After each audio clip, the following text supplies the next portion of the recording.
ലോകം ഒരു നിമിഷം കൊണ്ട് മാറിപ്പോകുന്ന ഒരു സാഹചര്യം ചിന്തിക്കുക. ഒരു വലിയ ന്യൂക്ലിയർ വാർ ആരംഭിക്കുന്നു. നഗരങ്ങൾ നിമിഷങ്ങൾക്കുള്ളിൽ തന്നെ ഇല്ലാതാകുന്നു. കമ്മ്യൂണിക്കേഷൻ സിസ്റ്റംസ് മുഴുവനും തകരുന്നു. രാജ്യങ്ങളുടെ നിയന്ത്രണം നഷ്ടപ്പെടുന്നു. മനുഷ്യരാശി തന്നെ അസ്തിത്വത്തിനായി പോരാടുന്ന ഒരു അവസ്ഥയിലേക്ക് ലോകം മാറുന്നു. എന്നാൽ ഈ ലോകം മുഴുവൻ അന്ധതയുടെ നടുവിൽ പോലും ഒരു രാജ്യം പൂർണ്ണമായി തകരുന്നില്ല. കാരണം അവരുടെ നിയന്ത്രണം ഭൂമിയിലല്ല, ആകാശത്തിലാണ് തുടരുന്നത്. ഈ സാഹചര്യത്തിൽ പ്രധാനപ്പെട്ട പങ്ക് വഹിക്കുന്ന ഡോംസ്ഡേ പ്ലെയിൻ എന്ന് വിളിക്കപ്പെടുന്ന ബോയിങ് E-4B നൈറ്റ് വാച്ച് എന്ന പ്രത്യേക തരമുള്ള വിമാനമാണ്. ഇതൊരു സാധാരണ എയർക്രാഫ്റ്റ് അല്ല, മറിച്ച് ഒരു പറക്കുന്ന കമാൻഡ് സെന്ററാണ്.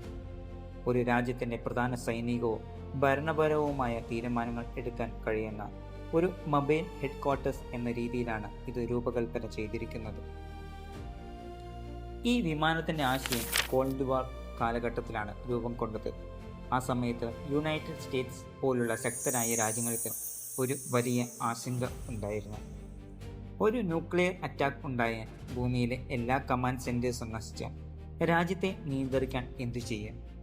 അതിന് ഒരു പരിഹാരമായി ഭൂമിയിലെ സംവിധാനങ്ങൾ തകരുമ്പോഴും ആകാശത്തു നിന്ന് നിയന്ത്രണം നിലനിർത്താൻ കഴിയുന്ന ഒരു സംവിധാനമാണ് അവർ വികസിപ്പിച്ചത്. ഈ വിമാനത്തിനുള്ളിൽ നിരവധി സങ്കീർണ സംവിധാനങ്ങൾ അടങ്ങിയിരിക്കുന്നു. Meeting rooms, military briefing areas, secure communication systems, intelligent analysis വിഭാഗങ്ങൾ തുടങ്ങിയ ഒരു ചെറിയ കമാൻഡ് ഹെഡ്ക്വാർട്ടേഴ്സ് പോലെയാണ് ഇത്.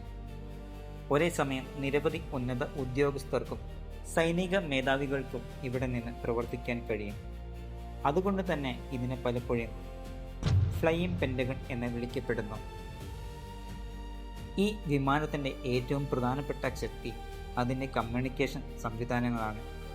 ഭൂമിയിലെ എല്ലാ കമ്മ്യൂണിക്കേഷൻ നെറ്റ്വർക്ക്സും തകരുമ്പോഴും സാറ്റലൈറ്റ് വഴി വിവിധ റേഡിയോ ഫ്രീക്വൻസി സംവിധാനങ്ങളിലൂടെയും ലോകത്തിൻ്റെ ഏത് ഭാഗത്തേക്കും ബന്ധപ്പെടാൻ ഇതിന് കഴിയുന്നു. സമുദ്രത്തിനടിയിലെ സബ്മറൈൻസ് പോലുള്ള സൈനിക ഘടകങ്ങളുമായി ഇത് ബന്ധപ്പെടാൻ കഴിയും.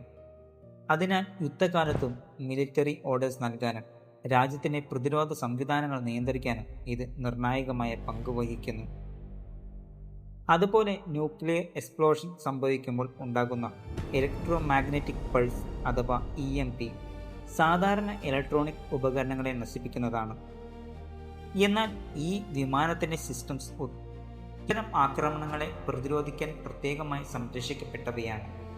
റേഡിയേഷനെ ഒരു പരിധിവരെ കൈകാര്യം ചെയ്യാൻ കഴിയുന്ന സംവിധാനങ്ങളും ഇതിലുണ്ട്. എന്നാൽ ഇത് പൂർണ്ണമായും നശിക്കാത്ത ഒരു എയർക്രാഫ്റ്റ് അല്ല. നേരിട്ടൊരു ന്യൂക്ലിയർ ബ്ലാസ്റ്റ് തരണം ചെയ്യാൻ ഇത് നിർമ്മിച്ചിട്ടില്ല എന്നതും ശ്രദ്ധിക്കേണ്ടതാണ്. ഈ വിമാനത്തിൻ്റെ മറ്റൊരു പ്രധാന സവിശേഷതയാണ് എയർ റീഫില്ലിംഗ്. ആകാശത്ത് വെച്ച് തന്നെ ഫ്യൂവൽ നിറയ്ക്കാൻ കഴിയുന്നതിനാൽ ഇത് ദീർഘകാലം ലാൻഡ് ചെയ്യാതെ പറക്കാൻ കഴിയും. അതുവഴി ഭൂമിയിലെ സാഹചര്യം എത്ര മോശമായാലും കമാൻഡ് സിസ്റ്റം തുടർച്ചയായി പ്രവർത്തിക്കാൻ കഴിയുന്നു. പലർക്കുമുള്ള ഒരു തെറ്റിദ്ധാരണയാണ് ഈ വിമാനം എപ്പോഴും പ്രസിഡന്റിനെ പിന്തുടരുന്നു എന്നത്. യഥാർത്ഥത്തിൽ ഇത് സ്റ്റാൻഡ് ബൈ നിലയിൽ സജ്ജമായി നിൽക്കുന്നതാണ്. ഒരു ദേശീയ അടിയന്തരാവസ്ഥ ഉണ്ടായാൽ മാത്രമാണ് ഇത് സജീവമായി പ്രവർത്തിക്കുന്നത്. മാത്രമല്ല, ഇത് പ്രസിഡന്റ് മാത്രം ഉപയോഗിക്കുന്നതുമല്ല. സൈനിക മേധാവികൾക്കും പ്രതിരോധ വകുപ്പ് ഉദ്യോഗസ്ഥർക്കും ഇത് ഉപയോഗിക്കാം. സമഗ്രമായി നോക്കുമ്പോൾ ഡോംസ്ഡേ പ്ലെയിൻ ഒരു സാങ്കല്പിക ആശയമല്ല, മറിച്ച് യഥാർത്ഥ ലോകത്തിൽ നിലവിൽ ഒരു സുരക്ഷാ സംവിധാനമാണ്. ലോകം തകരുമ്പോഴും ഒരു രാജ്യം പൂർണ്ണമായി തകരാതിരിക്കാൻ ഒരുക്കിയിരിക്കുന്ന അവസാന പ്രതിരോധ മാർഗമാണിത്. അവസാനം ഒരു ചിന്ത ഉയരുന്നു. ഇത്തരമൊരു സംവിധാനം മനുഷ്യൻ്റെ ശാസ്ത്ര സാങ്കേതിക മുന്നേറ്റത്തിൻ്റെ തെളിവാണ്, അല്ലെങ്കിൽ മനുഷ്യൻ തന്നെ സൃഷ്ടിച്ച ഭീഷണികളോടുള്ള അവൻ്റെ ഭയത്തിൻ്റെ പ്രതിഫലമാണ്. ഇത് ഒരു വിമാനം മാത്രമല്ല, ഇത് മനുഷ്യൻ്റെ നിയന്ത്രണം കൈവിടാതിരിക്കാനുള്ള അവസാന ശ്രമത്തിൻ്റെ പ്രതീകമാണ്.